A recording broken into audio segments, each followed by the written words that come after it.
Welcome back to New Rockstars. I'm Whitney Van Laningham, and Season 6, Episode 6 of Rick and Morty is the last episode we're gonna see for a hot minute while the show takes a hiatus. Despite the fact that we had our only link to evil Morty severed at the end of this ep, I'm definitely going to spend the next 6 weeks speculating about what this means for the rest of the season. But for now, I'm taking you frame by frame through Rick Mort and breaking down all the details you might have missed. Let's start with the episode title. Rick Mort is obviously a play on Jurassic Park, the tale of humanity's misguided attempt at making prehistoric creatures part of the capitalist machine. And while I have a captive audience, I'm just gonna say it, the Jurassic Park ride at Universal was 10 billion times better than the Jurassic World ride ever will be. Correct! As Rick flips through the channels, we catch a split second of a commercial for Eye Holes, the beautiful, disgusting cereal from Season 2, Episode 8, Interdimensional Cable 2, Tempting Fate. He settles on TV 58 RGBH News, which is reporting that the giant rift evil Morty created in the central finite curve last season is still hanging out. When Morty asks for a ride to school, Rick offers him the portal gun, claiming that he fixed it. When he tries to use it, however, the Cthulhu monster from the opening credits pops out, and Rick has to spritz it with the same spray bottle I used to teach Pugsley not to pee in the house. They give up and take the car after that, which is in remarkably good shape after the shootout it went through in Night Family. Rick tries to convince Morty that he's still in the process of fixing it, an answer that Morty chalks up to his grandpa's laziness. Interestingly, towards the end of the episode, when asked how they plan to reverse the meteorite, the dinosaurs answer that they're in the process of figuring it out, a response unacceptable to Earth's people. When Morty walks into Mr. Goldenfold's math class, the teacher calls a Morty protocol, and the students clamor under their desks like it's an earthquake drill. Actually, I think that we only do earthquake drills in California, but I don't want to say the words of the other kind of drill and get flagged by YouTube. On the blackboard, there are multiple math dicks drawn, including one labeled "Babies Come from Space." In the upper right-hand corner, you can see 2 names on the detention list: Morty S, who is clearly Morty Smith, and Corey B, aka Corey Booth, the lead color designer for Rick and Morty. When the invasion begins, Goldenfold asks Morty if he's been the faculty again, a reference to the 1998 sci-fi horror where high school teachers get possessed by aliens. The ship that the dinosaurs arrive in look just like the alien ships from 2016's Arrival, a movie about a species of extraterrestrial life that dropped 12 egg-shaped ships in different parts across the Earth. Amy Adams has to figure out how to speak the heptapod's language in order to save these creatures and themselves 3,000 years in the future. In the same way that those aliens wanted to help humanity, these dinosaurs' mission is to perfect the Earth in every way, healing the Earth and its people. These godlike dinosaurs are voiced by actor Lisa Kudrow, musician Jason Mraz, and Rick and Morty creator Dan Harmon as the T-Rex, the Brachiosaurus, and the Triceratops, respectively. We all know Lisa Kudrow as the best friend, but I had no idea that the guy who wrote The Remedy was into voice acting. You and I both learn something new every day. A meeting is called by the world leaders at the UN to discuss their new dino overlords. Outside, you can see flags for the German state North Rhine-Westphalia, Spain, the United Kingdom, Brazil, Turkey, and America. The dinosaurs explain that they perfected Earth long ago and left to go aid other planets in need. While they were gone, the rest of their species was killed, and humans repopulated the Earth, inventing horrible things like gunpowder, anime body pillows, celebrity presidents, jazzercise, gluteal implants, Marvel movies, space tourism, Dogecoin, social media, comment sections, domestic terrorism, Crocs, Amazon Prime, fluffernutter sandwiches, and capitalism in their absence. Thankfully, both the president and this general are fans of New Rockstars and know that the Earth didn't bow to Thanos and vows that we won't bow to them now. But the dinos offer to kick back, relax, and let them destroy capitalism and global warming does sound really nice. So the president takes them up on their offer to focus more on the new Ant-Man movie. This is a joke towards Rick and Morty writer Jeff Loveness, aka the guy writing Quantumania. As soon as the dino gods start healing the world, a beautiful song with a bunch of silly sounding but totally real dinosaur names plays. The list includes Zuniceratops, a nod to the indigenous people from the Zuni River Valley, Elvisaurus, aka Elvis Presley, and Bambi Raptor, a mashup of a deer with a dead mom and a raptor. Then there's Erectopus, which means upright foot, but sounds like a boner garage. Followed by Dracoix Hogwartsia, a play on Draco Malfoy and Hogwarts. Rounding out the sound, there's a Gojirasaurus, aka Godzilla, Vulcanodon for the Vulcans from Star Trek, Saraniops for Sauron from Lord of the Rings, and Puyangosaurus, named after the Puyang region of Thailand where this dino's bones were discovered. Several newspapers are reporting on humanity's problems being erased. We've got the Syracuse Orange Peel, the Philadelphia Answerer, the Chicago Tribute, the Trenton Talkie Tribune, and Los Angeles Places. Later on in the episode, we see this same newspaper montage again, discussing the world's reversal to a pre-dino version of its messy self. Those ones are called the Rutherford Post after the episode's writer Nick Rutherford, Levy Morning News after co-executive producer Stephen Levy, Paget's Gazette, the Washington Chronicles, and the Denver Daily Doses. All around the world, folks are reverting to their pandemic hobbies like crosswords, crocheting, and building fake birdhouses. But all is not as wonderful as it seems. Horse surgeon Beth is so bored she's playing and losing a horse-themed game of Operation. And now that all the bad men have been removed from TikTok, Summer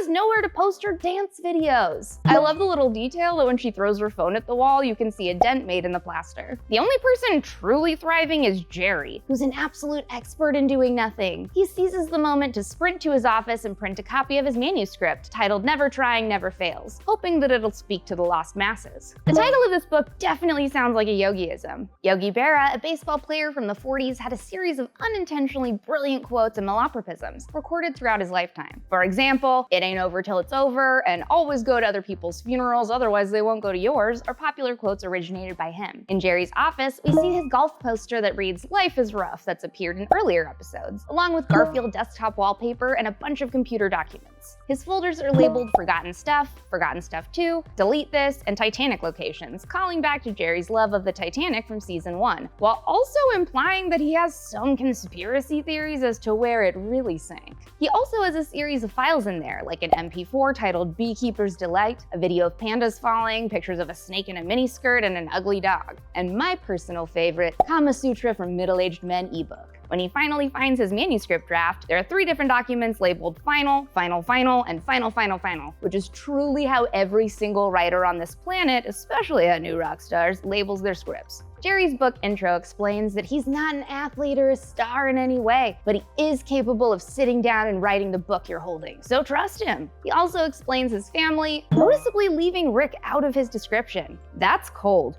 He even acknowledged baby Naruto, although he clarified that he does not like talking about his grandpa-dom. And you thought that there'd be a whole episode this season without an incest reference. The president calls Rick to Barbecue, a barbecue restaurant run by an elderly man named Bo, who, as the sign tells us, knows ribs. This restaurant is a parody of Freddy's Barbecue from House of Cards, the rib joint Frank Underwood frequented. Unfortunately, after asking for Rick's help eliminating the aliens, Bo breaks down, and the president accuses Rick of Westworlding him. Westworld is a TV show about sentient robots that real people pay to spend time with, but the president is apparently more of a YouTube guy. Anyone who does what we do knows how goddamn everywhere those Grammarly ads are. President Curtis also references Zero Dark 30, the dramatized story of America's manhunt for Osama bin Laden. Rick agrees to help him, but only if he gets him a job hosting the Oscars. Rick approaches the dinos as they're mourning their fallen homies in an oil field. When he tries to offer his help, sending them to another version of Earth, they inform him that they've been portal jumping for eons, and they've adopted a one true universe philosophy, which makes sense. With infinite universes, there are infinite problems to solve. Best to focus on cleaning up their home universe first. The T-Rex hands Rick a brand new high-tech portal pistol with clear fluid so that he can see where he's jumping. Morty responds, "Clever girl," a callback to that scene in Jurassic Park where Muldoon gets got by raptors.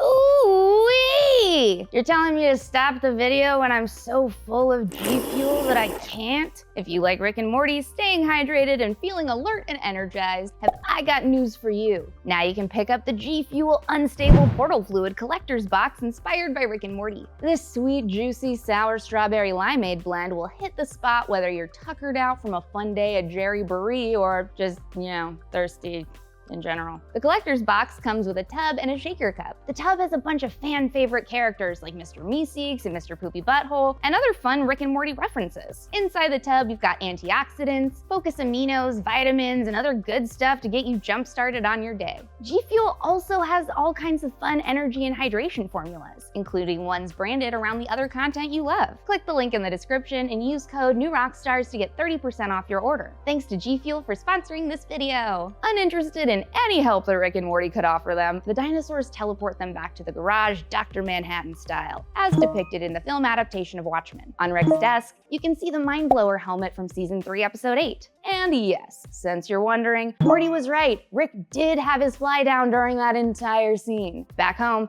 Rick is pissed. Who do these gods think they are? Refusing his help like he's not the smartest man in the universe? No good deed goes unpunished, baby. So Rick decides to dig deep into their prehistoric past to find the truth about their world betterment project. Like Sean Penn hiding his violent and abusive past with political activism, these perfect dino gods have to be hiding something. After Rick destroys their brand new portal pistol out of spite, Morty begins reading the packet the dinos gave to them. In it are testimonials from other planets that the dinos have helped, including Timoris Light, Ronkonkoma, and Alpha Centaurus. Rick realizes that these other planets might hold the answer, so after using his wrist scanner to locate them, he and Morty decide to go on a little interplanetary field trip. He says this to Morty: "They're gonna call us Laura Dern because we're about to get elbow deep in dino doo-doo." A reference to the scene in JP when Dr. Ellie Sattler slips into a pair of gloves and goes rooting around in Triceratops poop. After failing miserably to pull a Tony Hawk Pro Skater 3 and drop into the crater, Rick discovers a small chunk of sentient meteorite and realizes that every planet the dinosaur gods visited ultimately faced the same fate. The Brachiosaurus, T-Rex, and Triceratops perform a keynote Q&A at what looks like Angel Stadium,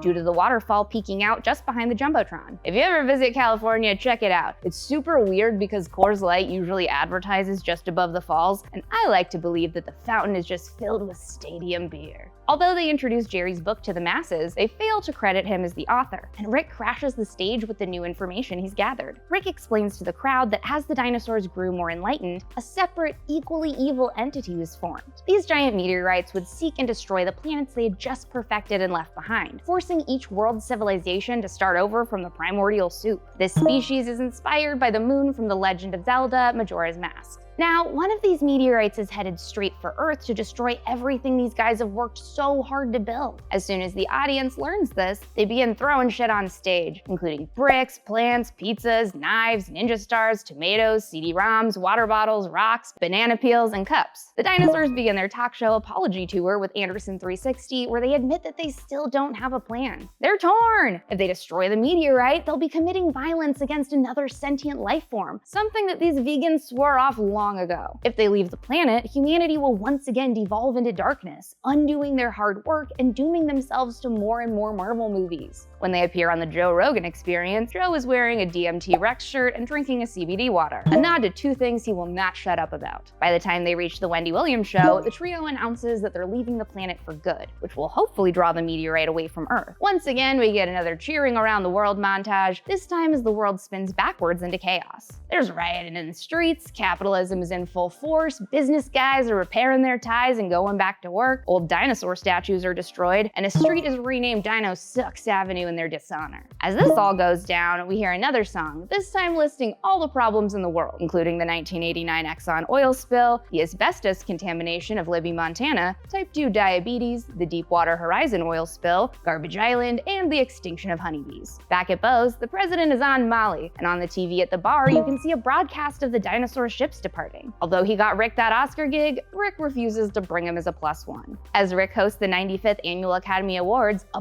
butt ton of celebrities can be seen in the crowd. And listen, y'all, I thought I was gonna have an easy time identifying all of these because I am constantly glued to the TV, but I actually had some trouble. Definitely hit me up in the comments below and let me know who I missed. I wanna know what you guys think. The celebrities I could identify were Eva Mendes, Adam Driver, Shonda Rhimes, George Takei, Tim Roth, Adrian Brody, Ted Danson, Susan Sarandon, The Rock, Angelina Jolie, Jason Momoa, Quentin Tarantino, Uma Thurman, Chloe Zhao, Johnny Carson, Johnny Depp, Matt Berry, Morgan Freeman, Rita Wilson, Tom Hanks, and Wes Anderson. And I know what you're thinking. Johnny Carson is dead, Whitney. How can he be at the 95th Oscars? But if you recall the Vat of Acid episode, this exact character model was used for Carson. Also, please note that Quentin Tarantino is obviously gazing at somebody's nearby feet. Probably why Uma Thurman sat behind him. She is sick of his shit. And Angelina Jolie, the office at New Rockstars is very divided. Erik and I think it's her because of her lips, but producer John lovingly disagrees. So let me know your alt theories for this brunette beauty in the comments. When Rick gets off stage, he wipes the alcohol from his mouth and soberly tells Summer that everything at the Oscars is scripted, even that one thing. I'm not gonna say it,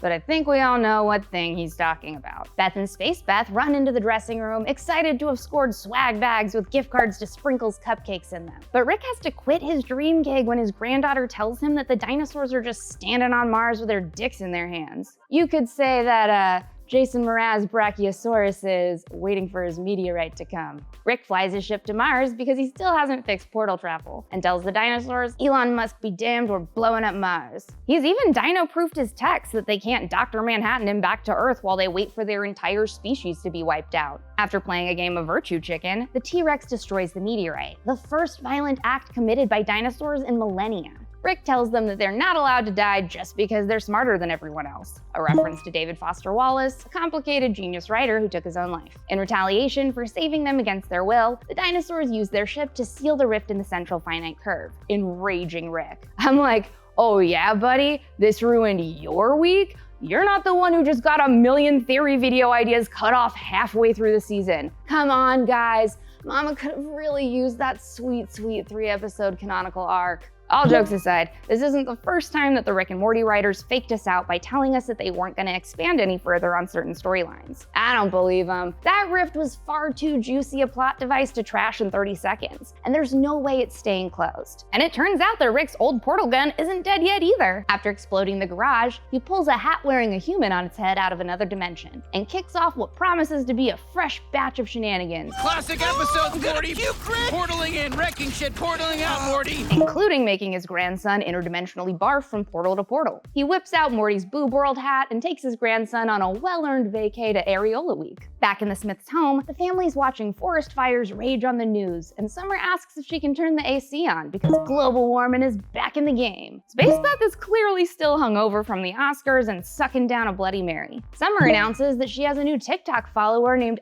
@CryptoForBearToes, which I'm pretty sure is Tommy Bechtold's WikiFeed handle. Jerry, on the other hand, has grown out a full-scale depression beard and is once again wallowing in nothingness. I know his story was just a B-plot this episode, but it's actually pretty heartbreaking. This dude was perfectly happy just bopping along in life when his unique specialty was finally called upon in the planet's hour of need. Just as he was starting to feel important and hopeful, the rug was pulled out from underneath him, his authorship was discredited, and the world no longer needed his book. Yeesh, poor Jerry. Finally, the post-credits scene catches up with the Dino Gods, who have moved on to a new planet to call home. As soon as they arrive, the Triceratops announces that they want to... I bet I could switch heel onto that mani-ped, big spin out, tray flip that gap, 5-0 the rail, drop into the bowl, stale fish into a Christ air, and then we all get wrecked. Oh, it's on, Iguanodon. This is a list of skateboard moves that I don't know how to do because I'm trapped in a blue dungeon. Turns out dinosaurs skateboard. Who knew? I mean, besides the guys from Alpha Centaurus. Follow me on Instagram and Twitter @WhitneyPuppy, follow New Rockstars, subscribe to New Rockstars for more analysis of everything you love, and thanks for watching. Bye.